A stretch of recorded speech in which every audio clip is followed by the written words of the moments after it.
енді өте керемет сәттер өтті десек болады, Аллаға шүкір. Енді қысқаша осы. Америкада енді шынымен Алла тағала ниетімізге қарай берген шығар. Сондай бір намазхан жігіттердің үйінде тұрдық, бірге намаз оқыдық, бірге ораза ұстадық. Мен сол жаз уақыттарында, сол уақыттарда Рамазан сол жазда болды.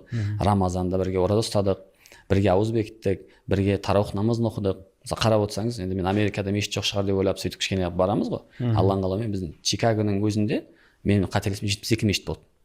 Ойлаңыз, Чикаго деген жерде жаңағы 72 мешіт болды. Сол мешіттердің біз сол Скойке жақта бір мешітке барып тараух намаздарына қатысатынбыз.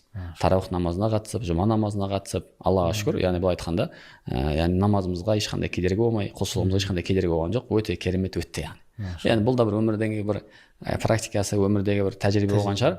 Бірақ жалпы Америкадағы өмірге айтатыным, енді бұл тыңдап отырғандар ойлауы мүмкін, Америкаға барып неге қалып қоймадыңыз? Ондай да сұрақ болады. Америкаға барған адам өмір қалай екен жалпы? Мұсылманға баруға бола ма екен? Енді жалпы былай айтсақ болады, біз Америкада өмір сәл жеңіл да. Зарплатасы үлкен, қалып қойғың келеді.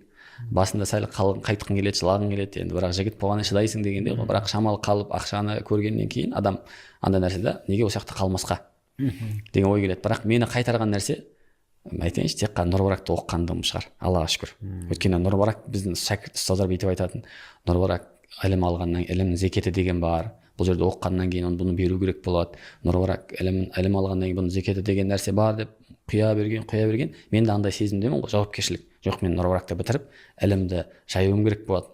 Мен қалмауым керек, дүниенің артында кетпеуім керек деп Алланың қалауымен сөйтіп қайтып кеткен.